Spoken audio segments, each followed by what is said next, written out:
안녕하세요. 사도신경 우리 신앙 고백하시고 아침 예배를 하나님 앞에 드리겠습니다. 나는 전능하신 아버지 하나님 천지의 창조주를 믿습니다. 나는 그의 유일하신 아들 우리 주 예수 그리스도를 믿습니다. 그는 성령으로 잉태되어 동정녀 마리아에게서 나시고 본디오 빌라도에게 고난을 받아 십자가에 못 박혀 죽으시고 장사된 지 사흘 만에 죽은 자 가운데서 다시 살아나셨으며 하늘에 오르시어 전능하신 아버지 하나님 우편에 앉아 계시다가 거기로부터 살아있는 자와 죽은 자를 심판하러 오십니다. 나는 성령을 믿으며 거룩한 공교회와 성도의 교제와 죄를 용서받는 것과 몸의 부활과 영생을 믿습니다. 아멘. 찬송가 380장 부르겠습니다. 380장입니다. 옛날 찬송가는 424장입니다. 380장. 나의 생명 되신 주, 우리 1절과 2절을 부르겠습니다.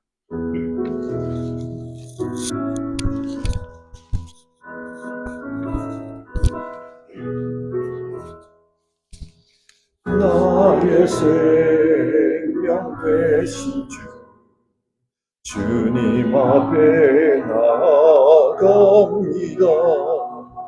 주의 흘린 보혈로 정케하사 받아주소서. 날마다 주를 찬송하겠네. 주의 사랑 주여서 나를 굳게 잡아내소서. 괴로운 세상 지낼 때 나를 인도하여 주소서. 주를 믿고 나가며 나의 길을 잃지 않겠네. 날마다 주를 찬송하겠네. 주의 사랑 주로서 나를 굳게 잡아내소서. 같이 기도하겠습니다.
오늘 아침에는 민수기 9장의 말씀을 보시겠습니다.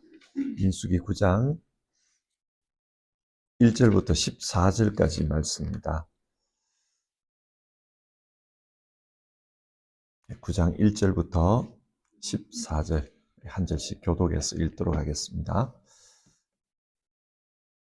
이스라엘 자손이 이집트 땅에서 나온 이듬해 첫째 달에 주님께서 시내 광야에서 모세에게 말씀하셨다.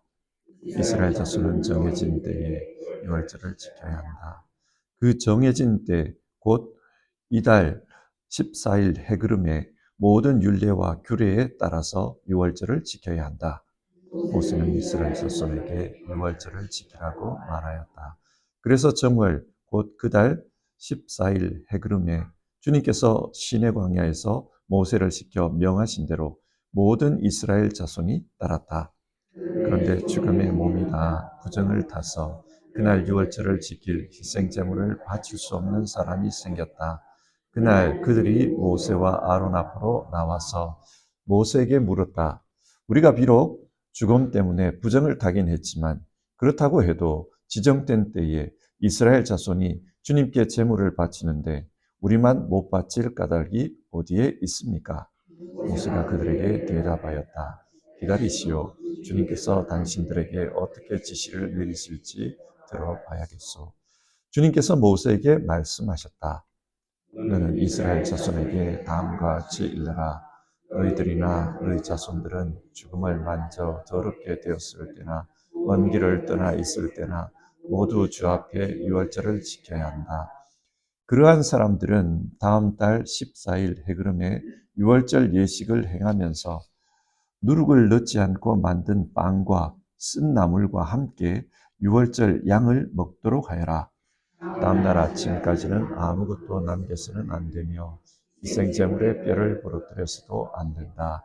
유월절의 모든 율례대로 그렇게 그들은 유월절을 지켜야 한다. 그러나 정결한 사람이나 길을 떠나지 않은 사람이 유월절을 지키지 않으면 그 사람은 자기 백성에게서 끊어질 것이다.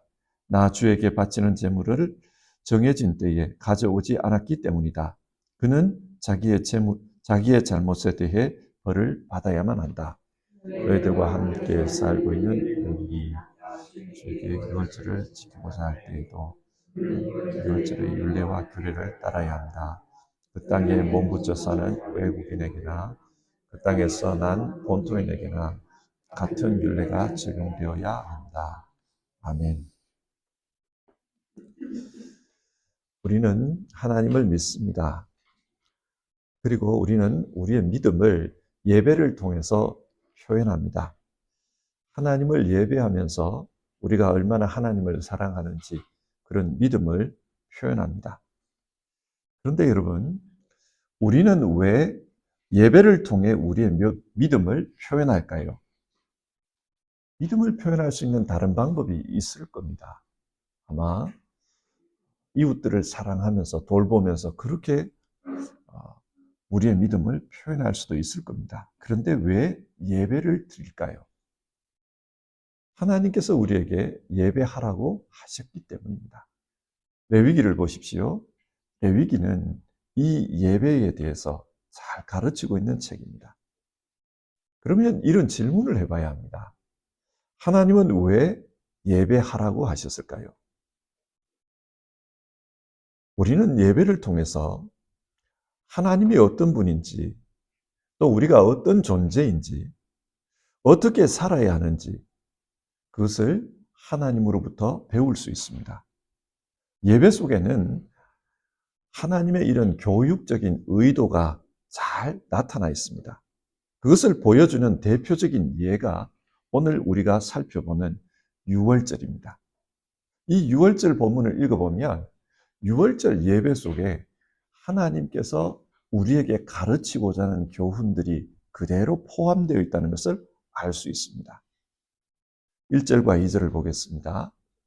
이스라엘 자손이 이집트 땅에서 나온 이듬해 첫째 달에 주님께서 시내 광야에서 모세에게 말씀하셨다. 이스라엘 자손은 정해진 때에 유월절을 지켜야 한다. 하나님은 이스라엘 자손에게 유월절을 지키라고 했습니다. 유월절이 뭡니까? 우리는 유월절이 어떤 것인지를 알고 있습니다. 유월절의 유래는 출애굽 사건과 연관이 있습니다.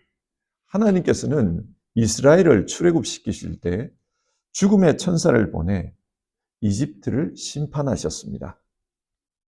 그래서 사람이든 짐승이든 초태생들은 다 죽도록 했습니다. 그런데 자기 백성에게는 이 심판을 피할 길을 말씀해 주셨습니다. 어린 양을 잡아서 그 피를 집의 좌우 문설주와 인방에 바르라고 했습니다.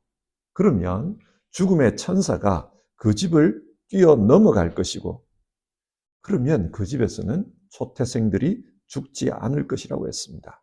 이게 유월절의 기본입니다. 3절을 보시면 이달 14일 해그름에 모든 율례와 규례에 따라서 유월절을 지켜야 한다. 하나님께서 유월절을 어떻게 지켜야 하는지를 말씀해 줍니다. 유대 달력으로 첫 번째 달 14일에 유월절을 지키라고 합니다. 이 날을 기억하라고 하시는 이유는 이 날 이스라엘이 구원을 받았기 때문입니다. 이 날을 지킬 때는 율례와 규례에 따라서 지키라고 합니다. 유월절을 지키는 율례와 규례가 무엇일까? 출애굽기 12장과 13장 그리고 레위기 23장에 그 율례와 규례가 나옵니다. 그 내용을 살펴보면은 유월절 첫째 날과 마지막 날은 성회로 모여서 하나님께 예배를 드려야 한다. 그렇게 말하고 있습니다. 이 말은 이런 뜻입니다. 원래 유월절은 1월 14일 하루가 유월절입니다. 그런데 이 1월 14일 그날 이어서 일주일 동안 무교절을 지키게 합니다. 무교절, 업슬무, 누룩교, 누룩 없는 빵을 먹는 절기입니다. 1월 14일부터 6월절 무교절이 이어지다 보니까 사람들은 이 두 절기를 하나로 봅니다. 그래서 6월절 그러면은 1월 14일만 가리키는 게 아니라 1월 14일부터 그 일주일 동안을 6월절이라고 생각하게 된 겁니다. 그래서 1월 14일에도 성회로 모이고 마지막 날에도 성회로 모여야 한다. 하나님은 그렇게 말씀하고 있는 겁니다. 이 6월절을 지킬 때 중요한 것은 식사입니다. 그래서 오늘 본문에도 이 6월절 날에 어떻게 식사해야 하는지 그것에 대한 말씀이 나옵니다. 온 가족이 함께 모여서 6월절 어린 양을 구워서 먹어야 합니다. 삶으면 안 됩니다. 절대 삶으면 안 되고 반드시 구워서 먹어야 합니다. 그리고 그때는 누룩 없는 빵과 쓴 나물을 먹으라고 합니다. 그러면은 그 자녀들 중에 하나가 질문을 할 겁니다. 왜 이날은 이렇게 음식을 먹는 겁니까? 그렇게 질문을 할 겁니다. 그때 그 집안의 가장이 이 유월절 기원과 관련된 이야기를 들려주라는 겁니다. 이러이러한 사연이 있어서 우리는 이렇게 음식을 먹는다. 그걸 말하라는 거예요. 그러면서 우리가 어떻게 구원을 받았는지 또 어떻게 하나님의 백성이 되었는지 자녀들에게 가르치라고 합니다. 이런 식으로 하나님의 구원 역사를 이 예배라는 형식을 통해서 가르치고 있는 겁니다. 이때 먹는 유월절 어린 양은 예수 그리스도를 상징합니다. 그리고 누룩 없는 빵, 이 빵도 예수님을 상징합니다. 누룩이 무엇입니까? 누룩은 발효시키는 겁니다. 빵을 어떻게 보면 부패시키는 거죠. 적절하게 부패시켜서 부풀게 하면은 그 빵이 부드러워지고 맛있어집니다. 이런 부패, 이거는 죄를 상징하죠. 죄는 그냥 보면은 우리의 마음을 유혹하는 성향이 있어요. 뭔가 좋아 보이고 뭔가 그것을 하면 기쁨이 있을 것 같고 그렇게 보입니다. 그러나 그 본성은 부패되는 것입니다. 하나님은 구원받은 사람들, 이집트 땅, 죄의 땅, 노예되었던 땅, 그 땅에서 나온 날, 그날만큼은 이 누룩을 먹지 말라고 합니다. 죄와 멀어져라는 말입니다. 그래서 이 누룩 없는 빵은 죄 없으신 예수님을 상징하고 우리가 이 빵을 먹는다라는 것은 그 죄를 멀리하고 우리는 죄 없으신 그 주님을 모시고 산다. 그런 의미가 있습니다. 그리고 쓴나물은 고통의 삶, 이집트에서 당했던 고통의 삶을 상징합니다. 구원받기 전에는 죄 가운데서 쓰라린 인생을 살았지만 하나님께서 그것으로부터 나오게 했다. 그것을 기억하게 하는 겁니다. 자, 그렇다면 하나님께서 너희는 이 유월절 규례에 따라서 유월절을 지켜야 한다. 왜 이것을 강조하시는 것 같습니까? 이 예배를 통해서 하나님의 구원을 구체적으로 알고 기억하라는 겁니다. 우리의 구원은 희생이 있었다. 이 희생은 예수 그리스도의 희생을 상징하겠죠. 희생이 있었다. 그 희생 때문에 우리는 산 것이다. 우리는 쓰라린 죄로부터 해방이 되었고, 그래서 이제부터는 죄 없는 자로서 인침을 받아서 살아가는 것이다. 그것을 가르치는 것입니다. 하나님은 예배를 통해서 하나님의 구원 사역이 어떻게 이루어졌고 이루어지고 있는지를 우리에게 구체적으로 가르칩니다. 그래서 예배는 하나님을 배우는 중요한 통로입니다. 4절을 보겠습니다. 모세는 이스라엘 자손에게 유월절을 지키라고 말하였다. 여러분, 이 말을 한 때가 언제입니까? 1절을 보면 이집트 땅에서 나온 이듬의 첫째 달입니다. 그러니까 첫 번째 해 1월 14일, 그날은 이집트 땅에서 급하게 나왔기 때문에 유월절 식사는 했겠지만 그 의미를 하나하나 따지면서 생각하지는 못했을 겁니다. 이제 1년이 지났습니다. 그러니까 1년 동안 하나님의 구원 역사를 경험한 이 이스라엘에게 유월절을 지켜라. 하나하나 따져보면서, 의미를 따져보면서 하나님이 우리에게 어떻게 행하셨는지 그걸 기억하라는 겁니다. 오늘 이 말씀이 우리에게 주는 메시지는 구원받은 백성들은 하나님의 구원 역사를 기억하면서 살아야 한다는 것입니다. 하나님의 구원 역사를 기억하는 것이 중요합니다. 이스라엘은 출애굽 후 시내산에서 하나님과 언약을 맺었습니다. 그리고 제2년 1월 1일 성막을 봉헌하고 본격적으로 하나님께 예배를 드리게 됩니다. 그때 하나님께서 하시는 말씀이 너희가 어떻게 구원받은지를 기억하라. 그걸 말합니다. 그러니까 우리는 예배할 때마다 하나님께서 우리를 어떻게 구원하셨는지 그것을 기억해야 합니다. 우리의 원래 모습이 어떠했고 지금은 어떠한지 그것을 돌아볼 수 있어야 합니다. 오늘 우리 예배에서도 이게 이루어져야 합니다. 하나님은 유월절 예배를 통해서 너희가 어떻게 구원받았는지를 기억하라 말씀하신 것처럼 우리에게도 똑같습니다. 우리에게도 예배를 드릴 때마다 하나님 앞에 우리의 죄를 사죄하고 용서를 빌고 또 하나님의 사죄의 말씀을 듣고 또 찬송을 드리고 기도를 하고 말씀을 듣고 이런 모든 순서 속에서 하나님을 기억하라는 겁니다. 우리에게 어떻게 행하셨는지 그걸 기억하라는 겁니다. 구약시대 사람들은 이 유월절 예배를 드릴 때 그 유월절 어린 양이 누구인지, 누룩 없는 빵이 무엇을 의미하는지 그때는 몰랐을 겁니다. 그러나 시간이 점점 지나면서 하나님의 구원 역사를 경험하면 경험할수록 이 유월절 어린 양이 누구를 상징하구나 그걸 알게 됩니다. 그래서 신약 시대가 되면 예수 십자가와 부활을 경험한 예수님의 제자들이 이 유월절 어린 양이 예수님이라고 선포를 합니다. 자신들이 이 예수님에 의해서 구원받았다는 것을 드디어 깨닫게 됩니다.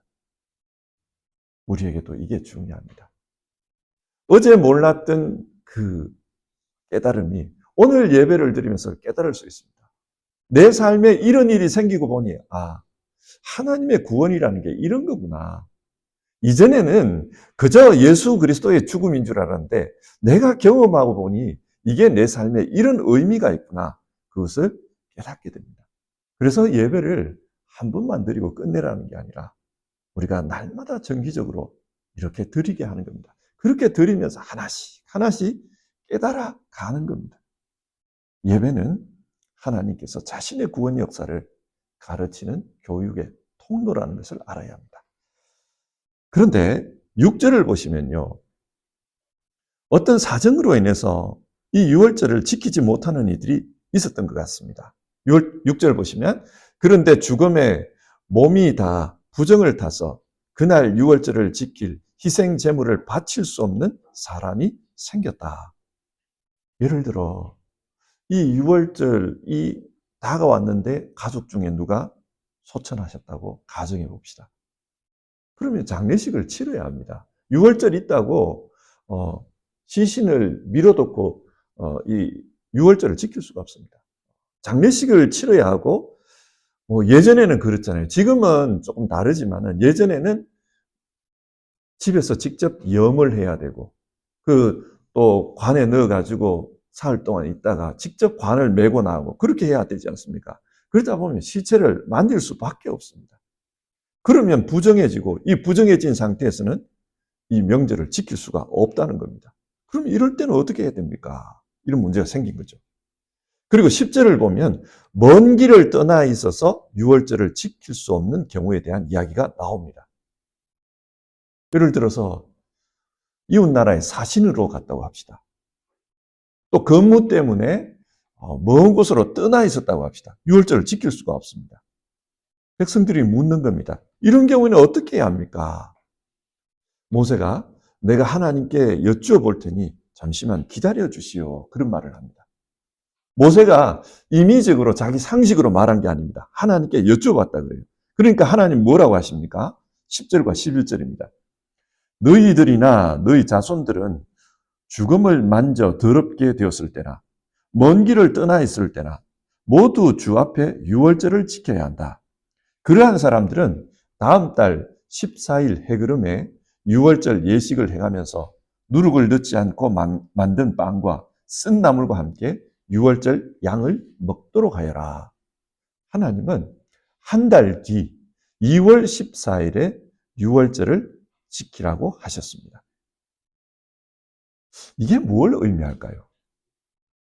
이미 지나갔습니다. 1월 14일이 지나갔는데 왜 한 달 뒤에 이걸 지키라고 할까? 그만큼 유월절이 중요하다는 말입니다. 이걸 오늘날 우리의 상황으로 가져와서 생각해보면 이런 거예요. 하나님께서 한 주간의 하루를 구별하셨습니다. 그리고 그날은 하나님과 함께 지내도록 했습니다. 우리는 예수님께서 부활하신 날, 그날을 주님의 날로 지키고 있습니다. 그래서 그날은 온전하게 하나님께 바칩니다. 이날 우리가 예배하는 이유는 주님께서 새로운 생명으로 살아나셨듯이 우리도 새로운 생명으로 살아났습니다. 주님의 은혜로 살아났습니다. 그래서 이 주님의 날, 주님께 감사하면서 내 삶을 헌신합니다. 내 삶은 주님의 것입니다. 그걸 고백하는 겁니다.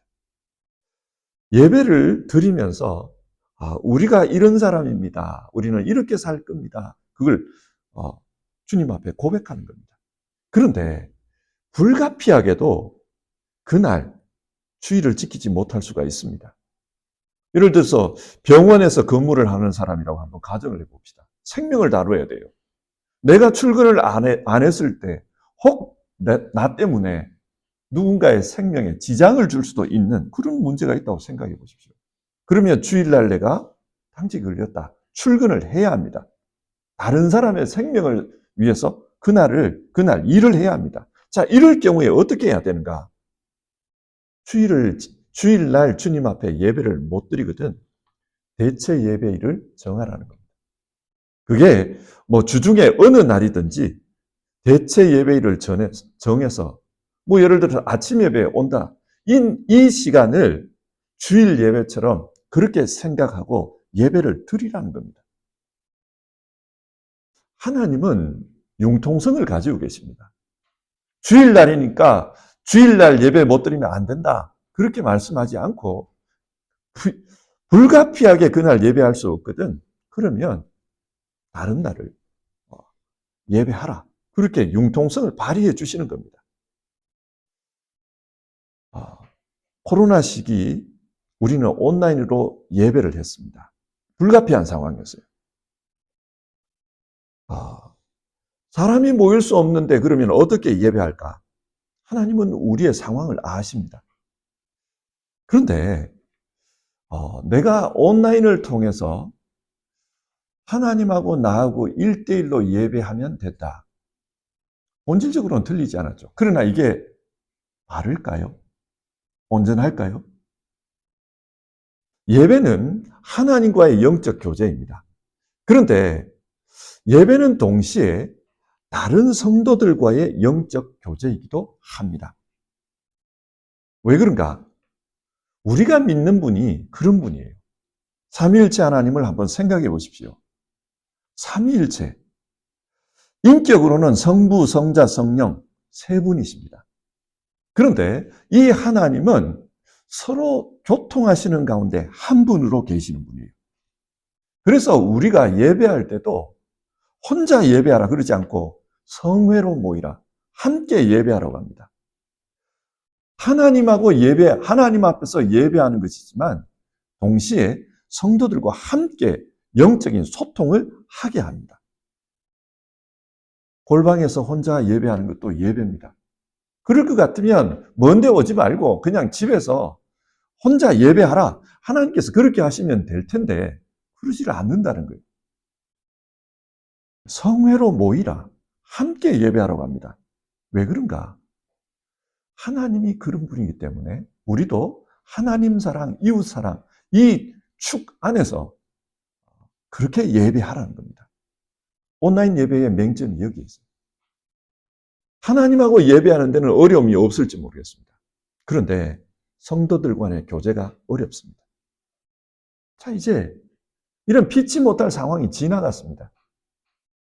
그럼에도 불구하고 계속해서 나는 하나님하고 1대1만 중요하다. 이렇게 생각하는 옳지를 않아요. 만약에 피치 못할 상황이 있다면 그런 상황과 벗어나 있는 다른 날을 대체해서 하나님 앞에 예배하는 것, 그게 좋습니다. 하나님의 융통성을 보여주는 성경 본문들이 참 많아요. 예를 들어 보면 성막에 그 떡상이 있잖아요. 그 떡상에 올려져 있는 진설병은 제사장만 먹도록 했습니다. 그런데 다윗의 이야기를 읽다 보면 다윗이 그 진설병을 먹었다는 이야기가 나와요. 너무 허기졌습니다. 그리고 다윗과 함께 있는 군인들이 굶주렸습니다. 그러니까 제사장이 그 진설병 떡을 주면서 먹으라고 합니다. 그리고 하나님 그것 가지고 아무 말씀 안 하세요. 이게 뭘 말합니까? 제사장만 먹으라 그랬는데 다윗이 제사장이 아니잖아요. 근데 그건 말씀을 안 합니다. 하나님은 융통성이 있으신 분이에요. 본질이 중요한 분이에요. 하나님이 이 떡을 먹으라고 한 거는 내가 너희의 생명의 떡이다. 그걸 말씀하는 거잖아요. 그래서 내가 생명의 떡이다. 그게 다윗이든 그게 제사장이든 피치 못할 경우에는 중요치 않다는 겁니다. 본질에 있어서는 큰 어려움이 없기 때문에 그렇습니다. 우리 역시도 하나님은 우리에게도 그렇습니다. 우리 모두가 율법을 하나님의 말씀을 100% 완벽하게 지킬 수 있으면 얼마나 좋겠습니까? 그런데 우리는 그런 존재가 아닙니다. 완벽한 존재가 아닙니다. 그래서 때로는 피치 못할 상황 속에서 지키지 못할 때가 많습니다. 그렇기 때문에 하나님께서는 우리에게 너희 율법의 행함으로 구원을 받으라고 말씀하지 않았어요. 예수 그리스도를 보내주신 이유가 여기 있습니다. 우리의 행위로는 불완전하기 때문에 예수 그리스도를 보내주셔서 구원을 이루셨고 그 예수 그리스도를 믿음으로 말미암아 우리가 구원 얻을 수 있도록 하나님은 길을 열어주신 겁니다. 하나님에게 중요한 것은 하나님의 구원 은혜가 우리에게 임하는 것이지 방법 그 자체. 우리가 이렇게 꼭 그 말씀대로 해야 된다. 융통성 없는 그런 하나님이 아니십니다. 우리는 예배를 통해서 이런 걸 배울 수 있어야 합니다. 13절을 보시면 그러나 정결한 사람이나 길을 떠나지 않는 사람이 유월절을 지키지 않으면 그 사람은 자기 백성에게서 끊어질 것이다. 반드시 예배하라는 겁니다.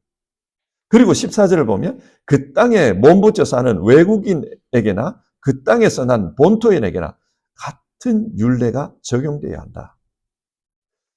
외국인이라 할지라도 정말 믿음을 가지고 하나님 앞에 유월절을 지키고자 하는 사람, 그 사람들도 지키게 하라는 거예요. 똑같이 지키게 하라는 겁니다. 무슨 말입니까? 하나님의 백성으로 취급하겠다는 말입니다. 여기 이 말씀을 통해서 우리가 알 수 있는 것은 하나님은 혈통이 다르다 할지라도 자기 백성으로 삼고 있는 하나님입니다. 모든 사람이 구원에 이르기를 원하시는 하나님의 마음을 배울 수 있습니다. 그래서 예배 속에는 하나님이 어떤 분인지가 나타나 있습니다. 그리고 우리는 이 예배를 통해서 어떻게 하나님을 섬겨야 하는지도 알 수 있습니다. 하나님의 그 마음을 깨달아야 합니다. 말씀을 정리하겠습니다. 오늘 우리는 유월절 예배를 드리라. 하나님께서 하신 이 말씀을 살펴보았습니다. 하나님께서 예배를 강조하시는 이유는 이 예배를 통해 하나님이 어떤 분이신지, 어떤 마음을 가지고 계시는지 그걸 배울 수 있기 때문입니다.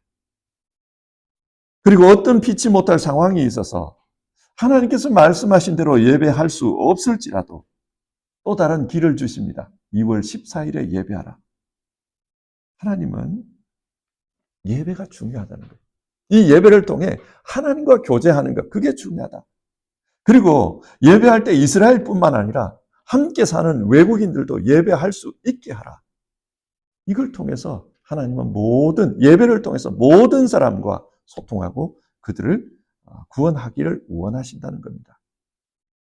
그런데 여러분, 오늘 우리의 예배는 어떤지요?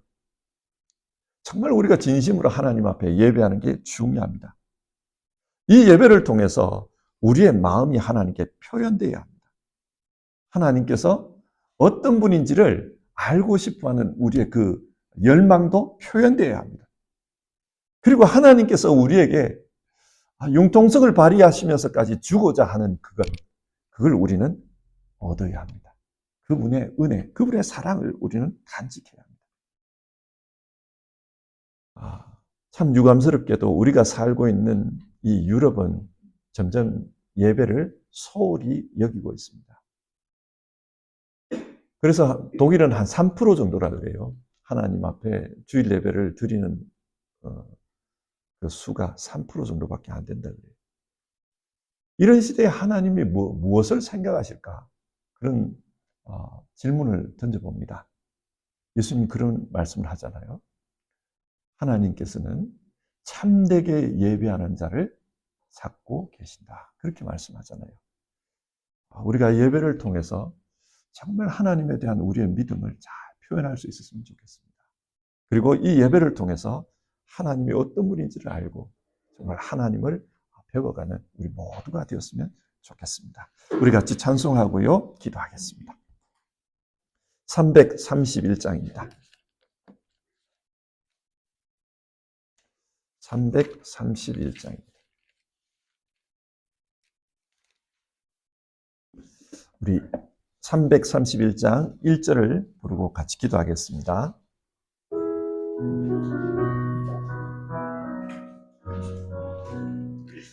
영광을 받으신 만유의 주여, 우리가 명령을 따르리다. 베푸신 은혜를 감사히 알고 진실한 마음으로 섬기겠네. 구주의 은혜 주시는 대로 영원히 받들어 섬기겠네. 찬송하겠네, 찬송하겠네. 생명을 주시는 구주로다. 자, 우리 같이 기도하는 시간을 가져봅시다. 오늘 하나님께서 제2의 유월절에 대해서 말씀하십니다. 원래대로라면 유월절은 1월 14일에 드려야 되지만 피치 못할 상황이 있을 때는 2월 14일이라도 꼭 지켜라, 그 말씀을 합니다. 그렇게 말씀하신 이유는 이 예배가 그만큼 중요하기 때문입니다. 예배가 중요한 이유는 우리는 이 예배를 통해서 하나님의 그 구원 역사를 배울 수 있고 하나님이 어떤 마음을 가지고 계시는지도 배울 수 있고 또 하나님 앞에서 우리는 어떤 태도로 살아야 하는지도 배울 수 있기 때문입니다. 그래서 예배가 중요합니다. 여러분, 우리가 하나님 앞에서 전심으로 예배하며 살기를 우리가 이 시간 기도했으면 좋겠습니다. 하나님, 정말 예배를 귀하게 여기고 하나님 앞에 전심으로 예배하는 예배자의 삶을 살겠습니다. 우리 그렇게 기도했으면 좋겠고 또 우리가 살고 있는 이 독일 땅을 위해서도 우리가 같이 기도했으면 좋겠습니다. 하나님, 참 이 나라가 하나님의 구원 역사에서 참 중요한 나라였는데 점점 예배를 멀리하는 그런 상황이 되어버렸습니다. 하나님, 이 땅이 예배의 열심과 예배의 열정을 회복할 수 있도록 도와주시옵소서. 그리고 이 땅에 사는 사람으로서 내가 하나님의 제사장이라는 그런 마음을 가지고 하나님을 섬기며 예배하는 일에 게으르지 않겠습니다. 우리 그런 마음으로 이 시간 같이 기도해 봅시다.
하나님, 오늘 성경 말씀을 통해서 하나님이 얼마나 예배를 원하시는지 그리고 왜 예배를 원하시는지 우리가 그것을 살펴보았습니다. 예배하는 일이 중요한 일이고 우리는 이 예배를 통해서 정말로 하나님과 소통하며 하나님으로부터 하나님을 배우고 또 하나님의 마음을 읽게 된다는 것을 알게 되었습니다. 하나님, 이 예배를 중요하게 생각하면서 우리가 살아갈 수 있도록 도와주시옵소서. 하나님, 우리가 살고 있는 이 나라를 위해서, 이 땅을 위해서 기도합니다. 정말 하나님을 열심히 섬겼던 나라이지만 지금 현재의 시점에서 보면은 하나님, 정말 예배하는 열심을 잃어버린 것처럼 보입니다.